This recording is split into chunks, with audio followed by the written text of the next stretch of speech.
θα ασχοληθούμε λίγο με το πανέμορφο νησί. Καμιά φορά, κυρίες και κύριοι, λέω το παρεξηγημένο νησί. Είναι τόσο κοντά μας, που δεν χρειάζεται να πάμε πολύ μακριά για να κάνουμε τις ωραιότερες διακοπές στη ζωή μας. Πάμε στη Σαλαμίνα. Η Σαλαμίνα, λοιπόν, σύμφωνα με την μυθολογία, έχει πάρει το όνομά της από την Νεράιδα Σαλαμίνα, η οποία ήταν η κόρη του ποταμού Ασοπού, η μαμά της ήταν η Μετώπη και η αδερφή της ήταν η Νεράιδα Αίγινα. Επίσης, παντρεύτηκε τον Ποσειδώνα. Με ιδιαίτερη τιμή. Υποδεχόμαστε ένα φρέσκο, όμορφο κορίτσι, την Βάσο την Μπόγρη, η οποία είναι υποψήφια δήμαρχος της Σαλαμίνας. Κυρία Μπόγρη, Βάσο Μπόγρη Θεοδωρακοπούλου. Όλα μαζί. Καλώς ήρθατε. Καλώς σας βρήκα και ευχαριστώ πάρα πολύ για την πρόσκληση και για τα πολύ όμορφα λόγια που λέτε για το νησί μας, το ιστορικό νησί μας. Κυρία Μπόγρη, αυτές τις μέρες έχουμε κιόλας και την ναυμαχία της Σαλαμίνας, η οποία λένε οι ιστορικοί ότι έγινε μεταξύ της 22ης και της 28ης Σεπτεμβρίου του 480 π.Χ. Συνεπώς, θα κατατροπώσουμε ως Θεμιστοκλής, τι θα κάνουμε στις εκλογές, να φύγει ο Ξέρξης, τι θα κάνουμε. Ο στόχος μας ο βασικός είναι να φέρουμε το νησί στην επόμενη μέρα. Να μην συζητάμε μόνο για την πραγματικά εκπληκτική ιστορία του νησιού μας, αλλά να συζητάμε και για το λαμπρό μέλλον που μπορεί να έχει το νησί μας. Πραγματικά πριν λίγες μέρες γιορτάσαμε και την ναυμαχία της Σαλαμίνας με λαμπρούς εορτασμούς, όπως ακριβώς αξίζει και πρέπει να γίνεται για τους προγόνους μας.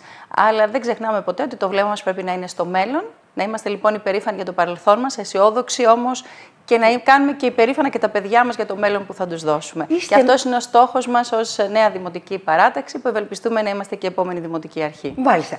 Είστε μια πολύ δυναμική αντιπεριφερειάρχης. Ήσασταν. Πώς σας κερδίζει τώρα η τοπική αυτοδιοίκηση, κυρία Μπόγρη? Πώς μου κάνετε αυτό το άλμα και πάτε στη Σαλαμίνα?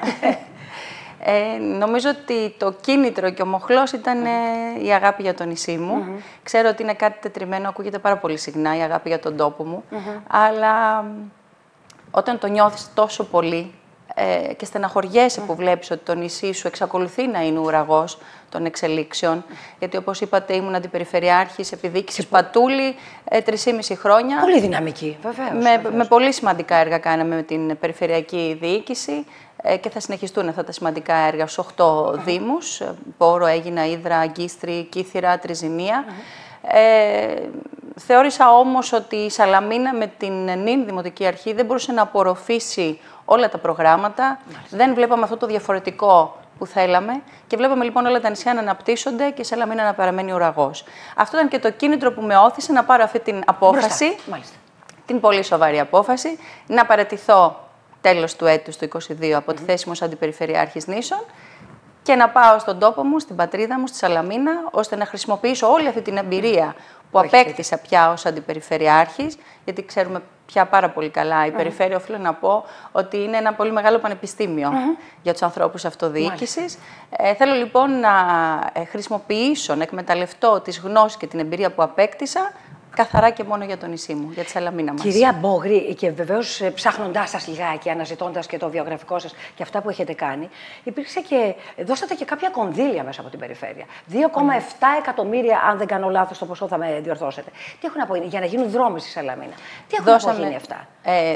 Από τις πρώτες μέρες στη διοίκηση της περιφέρειας, και εδώ οφείλω να το πω, ότι η Περιφέρεια Αττικής και η διοίκηση και ο Περιφερειάρχης, αναγνωρίζοντας ακριβώς την ιστορικότητα της Σαλαμίνας, ποτέ δεν είπαν όχι σε οποιοδήποτε έργο αναπτυξιακό, αλλά και ανάδειξης αφορά το νησί μας. Έβαζε και Βάσο το χέρι της, πολύ δυναμικά. Έβαζε. Ναι. Νομίζω ότι ήταν μια πολύ καλή συνεργασία και ο Περιφερειάρχης. Και με την φυσικά την δική μου την επιμονή, θα μου επιτρέψει να χρησιμοποιήσω τη λέξη, επιμονή και υπομονή, εντάχθηκαν πολύ μεγάλα έργα για το νησί της Σαλαμίνας, τα οποία όμως παραμένουν απλά ενταγμένα με τα χρήματα εκεί να περιμένουν, όπως είναι 880.000 για την ανάδειξη των αρχαιολογικών χώρων στον αρχαίο λιμένα των Αμπελακίων, όπως είναι 140.000 ευρώ για το σπήλαιο του Ευρυπίδη, 100.000 ευρώ για δημιουργία καταδυτικού πάρκου, 2 εκατομμύρια ευρώ για δοπία, η οποία μόλις πριν λίγο εξ ολοκλήρου μέσω της Περιφέρειας Αττικής πριν λίγες ημέρες ξεκίνησε. Έχει ετοιμαστεί μια μελέτη για μαρίνα στην περιοχή, στο κεντρικό σημείο του νησιού. Πολύ ωραία. Για την τουριστική ανάπτυξη και του τουρισμού που αφορά το yachting. Έχουμε πάρα πολλά σχέδια, πραγματικά πολλά έργα. Οριοθετήσαμε για πρώτη φορά, δόθηκαν χρήματα, σχεδόν 1 εκατομμύριο ευρώ, για την οριοθέτηση ρεμάτων στη Σαλαμίνα. Ένα νησί που παρουσιάζει πολλά πλημμυρικά φαινόμενα, αλλά ποτέ δεν είχαν οριοθετηθεί τα ρέματα. Ενώ υπήρχαν η οριοθέτηση ρεμάτων της Αίγινας, των Σπετσών, της Τριζηνίας. Δεν υπήρχε για τη Σαλαμίνα, παρόλο το ότι είναι το μεγαλύτερο σε έκταση νησί του Αργοσαρονικού και της Αντιπεριφέρειας νήσων. Κάναμε λοιπόν και αυτό το βήμα. Πολλά χρήματα για την πολιτική προστασία. Ήμασταν πάνω από τη Σαλαμίνα με όλη μας την προσοχή στραμμένη προς αυτήν. Αρχίσαμε να βελτιώνουμε τους αθλητικούς χώρους, ένα έργο το οποίο βρίσκεται σε εξέλιξη. Έχουμε όμως πάρα πολλή δουλειά να κάνουμε. Ακόμα. Πρέπει άμεσα αυτά τα κονδύλια να απορροφηθούν και να διεκδικήσουμε και όσα περισσότερα. Που σημαίνει πάρα πολλή δουλειά και σημαίνει και πολλή διάθεση. Πολλή δουλειά με πολύ κέφι και πολύ πάθος. Μάλιστα. Για τον νησί. Ένα άλλο, αναφερθήκατε στις πλημμύρες, κυρία Μπόγρη. Αντιπλημμυρικά έργα γίνονται στη Σαλαμίνα. Έχετε προβλήματα τώρα με αφορμή και τις πλημμύρες στη Θεσσαλία και στη Μαγνησία. Είχαμε προβλήματα στη Σαλαμίνα. Και στο πρόγραμμά σας, αν σκέφτεστε να κάνετε και άλλα έργα, ναι. Φυσικά. Ολοκληρώσαμε στους πρώτους μήνες της θητείας μας, ολοκληρώθηκε το μεγάλο έργο των Ομβρίων της Περιφέρειας Αττικής, χρηματοδοτούμενο μέσω ΠΕΠ Αττικής, μέσω προγραμμάτων ΕΣΠΑ. Ολοκληρώσαμε λοιπόν ένα έργο. Θεωρώ όμως ότι είναι το μισό έργο. Υπάρχει πολλή δουλειά ακόμη να γίνει στο κέντρο του νησιού, γιατί εξακολουθεί να παρουσιάζει πλημμυρικά φαινόμενα. Στόχος μας λοιπόν είναι να ολοκληρώσουμε τη μελέτη και για το άλλο μισό του τεράστιου αντιπλημμυρικού αυτού έργου και να το εντάξουμε και αυτό σε ένα πρόγραμμα ΕΣΠΑ. Γιατί θεωρώ ότι η πολιτική προστασία είναι πάνω απ' όλα και δεν μπορείς να μιλάς για το τι γίνεται πάνω από τη γη όταν δεν έχεις εξασφαλίσει. Είναι μέσω χαλεπών καιρών που βιώνουμε, βεβαίως. Τι γίνεται λοιπόν με την διαχείριση των ομβρίων και τη διαχείριση της αποχέτευσης των λιμάτων, που δυστυχώς εξακολουθεί να είναι ένα πολύ μεγάλο πρόβλημα αυτή τη στιγμή, έτσι όπως εξελίχθησαν τα πράγματα από πέρσι μετά και τη φωτιά στο αντιλιοστάσιο, εξακολουθεί να είναι ένα πρόβλημα για το νησί. Πάντα με προβληματίζει, όπως ξεκίνησα να λέω στον πρόλογό μου, κυρία Βάσο Μπόγρη, γιατί η Σαλαμίνα δεν είναι τουριστικά τόσο ανεπτυγμένη. Ενώ είναι ένα... Έχετε τα πάντα. Τα πάντα. Υπέροχες παραλίες, έχετε τα πάντα. Φυσική ομορφιά, πράσινο, τα έχετε. Ναι. Τι φταίει? Θεωρώ ότι φταίνε οι υποδομές. Γιατί αν το πάρουμε από το κομμάτι των επιχειρήσεων, οφείλουμε να πούμε και να δώσουμε τα εύσημα στις επιχειρήσεις και στους επιχειρηματίες της περιοχής και στον εμπορικό σύλλογο που εκεί δραστηριοποιείται έντονα, ότι οι υπηρεσίες που παρέχουν οι επιχειρηματίες έχουν αναβαθμιστεί πάρα πολύ τα τελευταία χρόνια. Άρα η Σαλαμίνα έχει σταματήσει πια να είναι το παρεξηγημένο νησί. Έτσι, είναι ένα φανταστικό νησί που αξίζει να το επισκεφθείς για όλα τα γούστα. Θες βουνό, θες θάλασσα, θες ιστορία, θες θρησκευτικό τουρισμό. Απλά λείπουν οι υποδομές οι βασικές. Αυτό είναι εφικτό να τα κάνει ο Δήμος, κυρία Μπόγρη? Φυσικά, με το νέο σχέδιο πόλης θα πρέπει λοιπόν να οριστούν τουριστικές ζώνες, γιατί όπως καταλαβαίνετε δεν μπορείς να μιλάς για τουρισμό και τουριστική ανάπτυξη όταν δεν υπάρχουν μέρη όπου μπορείς να χτίσεις τουριστικές επιχειρήσεις.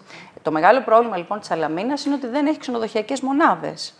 Άρα πάντα ευελπιστούμε στον τουρισμό του Σαββατοκύριακου, που θα πάνε στο εξοχικό τους, θα μείνουν σε φιλικά σπίτια και θα φύγουν, τον τουρισμό της Κυριακής, πάλι που θα έρθουν το πρωί και θα φύγουν. Άρα εκεί μιλάς για ανθρώπους από τις γύρω κοντινές περιοχές και είναι σχεδόν αδύνατο να απορροφήσεις τον τουρισμό όλων αυτών που έρχεται με τα κρεοσγερόπλια στον Πειραιά. Είναι δυνατόν να έχουμε όλο αυτόν τον τουρισμό, να είμαστε μία ώρα απόσταση από το Ελευθέριος Βενιζέλος και να μην έχουμε τουρισμό πέραμα 10 λεπτά εκτός Ελλάδας. Έτσι, πραγματικά. Ένα άλλο κεφάλαιο, δεν ξέρω αν το έχετε συμπεριλάβει, βλέπω εδώ πέρα και το γνωρίζουμε, θέλουμε, μπορούμε, κυρία Μπόγρη, η Σαλαμίνα μας. Είναι οι αναξιοπαθούντες συμπολίτες. Όπως σε όλη την Ελλάδα, πώς και αν υπάρχει στο πρόγραμμά σας σχεδιασμός για αυτούς τους ανθρώπους? Πολύ ωραία. Ήδη ως Αντιπεριφερειάρχης γίνανε οι πρώτες κινήσεις. Προχωρήσαμε το Συμβουλευτικό Κέντρο Γυναικών στη Σαλαμίνα, χρηματοδοτήθηκε από το ΠΕΠ Αττικής. Αυτή τη στιγμή έχουμε δώσει και την δομή του Κέντρου Κοινότητας, για να βοηθήσουμε τις ευαίσθητες κοινωνικές ομάδες, όπως είπατε. Στο πρόγραμμά μας φυσικά συμπεριλαμβάνονται πολλές κινήσεις και για τα ΑΜΕΑ σε συνεργασία με τους εκεί φορείς και μέσω κονδυλίων ΠΕΠ Αττικής για να δημιουργηθεί ένα κέντρο διαβίωσης των ατόμων ΑΜΕΑ. Επίσης, στόχος μας είναι η ίδρυση κοινωνικού εστιατορίου, ακριβώς για τους αναξιοπαθούντες. Υπάρχει στο Παρίσι αυτό, το ξέρετε. Ναι. Δεν έχω δει στην Ελλάδα ακόμα. Θέλουμε να το κάνουμε αυτό, να είναι υπό την ομπρέλα του Δήμου. Δεν σας κλέψει κανείς την ιδέα τώρα, είναι της Μπόγρη η ιδέα. Είναι στο πρόγραμμά μας. Μακάρι να μας κλέψει κάποιος την ιδέα, δεν έχουμε τέτοια προβλήματα, διότι λειτουργούν εθελοντικά πολλά συσίτια στο νησί, αλλά θεωρώ ότι ο εθελοντισμός από μόνος του δυναμώνει όταν αυτό μπει υπό την ομπρέλα ενός φορέα που θα λέγεται Δήμος Σαλαμίνας. Άρα θέλουμε να βοηθήσουμε όλους αυτούς τους εθελοντές που ασχολούνται με το συσίτιο, να προσφέρουμε έναν ζεστό χώρο θαλπορής, όπου ο άστεγος ή ο αναξιοπαθών, ο άνθρωπος που δεν μπορεί να μαγειρέψει το καθημερινό του γεύμα δυστυχώς, να μπορεί, ενώ θα τρώει ένα ζεστό γεύμα, να μένει και λίγη ώρα, να κάνει το μπάνιο του και μετά να αποχωρεί. Αυτός είναι ο στόχος μας και θεωρούμε ότι είναι και ένας στόχος πολύ εύκολος να γίνει, γιατί έχουμε τον τρόπο και μέσα από ευρωπαϊκά κονδύλια. Δεν μιλάμε δηλαδή για πράγματα που δεν θα καταφέρουμε να τα κάνουμε στην επόμενη πενταετία. Δυστυχώς, κυρία Μπόγρη, αυτό συζητούσα και με τον προηγούμενο εκλεκτό προσκεκλημένο. Δυστυχώς δεν γίνεται η πρέπουσα απορρόφηση των κονδυλίων. Ακόμα και υπάρχει και μια δεύτερη γκρίνια. Συνήθως οι δήμαρχοι, οι άρχοντες της τοπικής αυτοδιοίκησης, ότι η κεντρική πολιτική σκηνή δεν βοηθάει. Πώς τα βλέπετε τα πράγματα τώρα να διαμορφώνονται? Θα σας τα πω από τα ξέρετε και από την περιφέρεια μεριά. Ακριβώς. Πολύ καλά, ναι. Οι δήμαρχοι τα βλέπουν από αυτή την οπτική γωνία. Εγώ ευτυχώς είχα την ευκαιρία να τα δω και από την άλλη οπτική γωνία. Εγώ θα σας πω ότι όταν ένας δήμος έρχεται, χωρίς να θέλω να προσβάλλω φυσικά τους ανθρώπους της αυτοδιοίκησης, είμαι σίγουρη ότι ο καθένας δίνει το δικό του προσωπικό αγώνα όσο καλύτερα μπορεί. Αλλά επειδή ήμουν αντιπεριφερειάρχης 3,5 χρόνια, είδα πραγματικά τους δημάρχους των 8 δήμων, τους οποίους εγώ εργαζόμουν για αυτούς, και οι δήμαρχοι εργάζονταν για τους δικούς τους. Είδα πραγματικά δημάρχους να έρχονται με ώριμες μελέτες, με ένα στρατηγικό σχεδιασμό για το νησί τους και να μας παίρνουν τα λεφτά μέσα από την τσέπη πάρα πολύ εύκολα. Μάλιστα, δηλαδή, αρκεί να είσαι προετοιμασμένος, να ξέρεις ακριβώς ποιο είναι το όραμά σου, ποια είναι η κατεύθυνση που θες να δώσεις στο Δήμο σου και με έναν πλήρη φάκελο να πάρεις όσα ακριβώς χρήματα θέλεις. Για ένα έργο σοβαρό που το χρειάζεται το νησί σου φυσικά. Κανένας δεν θα σου πει όχι αν έρθουν αυτές τις προδιαγραφές. Αν είσαι οργανωμένος δηλαδή. Πιστέψτε με. Ναι, έχετε δίκιο, γιατί αυτό που κουβεντίασα και προηγουμένως, στη Θεσσαλία είχε πάει ο πρωθυπουργός της χώρας, είχε δώσει το 10,5 εκατομμύρια ο ίδιος ο Κυριάκος Μητσοτάκης και ξοδέψανε τα 6 για έργα βιτρίνας. Δηλαδή για έργα βιτρίνας. Αυτή είναι η έκφραση. Ναι. Ένα άλλο κεφάλαιο. Δυστυχώς οι πολιτικοί πέφτουν πολλές φορές σε αυτή την παγίδα. Να κάνουμε το γρήγορο έργο, το σύντομο έργο, να κόψουμε την κορδέλα, να φωτογραφηθούμε, να πείσουμε ότι κάνουμε δουλειά. Μπορούμε να δουλέψουμε ταυτόχρονα. Φυσικά καταλαβαίνω ότι όλοι οι πολιτικοί θέλουν την προσωπική τους προβολή, γιατί οι επόμενες εκλογές πλησιάζουν. Αλλά νομίζω ότι αν δεν έχεις δουλέψει επί της ουσίας και δεν έχεις σχεδιάσει πραγματικά σημαντικά έργα για τον τόπο, αυτό αργά ή γρήγορα βγαίνει μπροστά. Που σημαίνει ότι κάποια στιγμή τη Βασιλοπούλου Μπόγρη θα την κερδίσει η κεντρική πολιτική σκηνή. Πώς τα βλέπετε, γλυκιά μου? Και μου επιτρέπετε την οικειότητα, γιατί είστε πολύ πιο νέα από μένα. Ευχαριστώ πάρα πολύ. Για πείτε μου. Πώς το βλέπετε? Δεν έχω σκεφτεί κάτι τέτοιο. Το μόνο πράγμα που έχω σκεφτεί είναι από ποια θέση θα μπορώ να είμαι όσο γίνεται πιο χρήσιμη για τη Σαλαμίνα μας. Τίποτε άλλο. Μιλήστε μου λίγο για τη Βασιλοπούλου Μπόγρη. Αυτό το γλυκό κορίτσι. Τι κάνει αυτό το γλυκό κορίτσι? Ποιες είναι οι αγαπημένες γωνιές της στη Σαλαμίνα? Βασικά μεγαλώνω 2 παιδιά. Άξια. 2 αγόρια. Ξεκίνησα στην πολιτική προερχόμενη από κάποιο πολιτικό κόμμα. Δεν χρειάζεται τώρα να πούμε. Άλλο, στην τοπική αυτοδιοίκηση. Είπαμε, δεν χρειάζεται. Δεν το έχουμε φυσικά και κρυφό, αλίμονο. Ασχολήθηκα λοιπόν αρχικά με την κεντρική πολιτική σκηνή, σαν μέλος των τοπικών οργανώσεων, υπεύθυνη γυναικών, στις τοπικές οργανώσεις. Σε πολύ νεαρή ηλικία, από ό,τι αντιλαμβάνομαι, έτσι είναι. Μικρή. Ναι.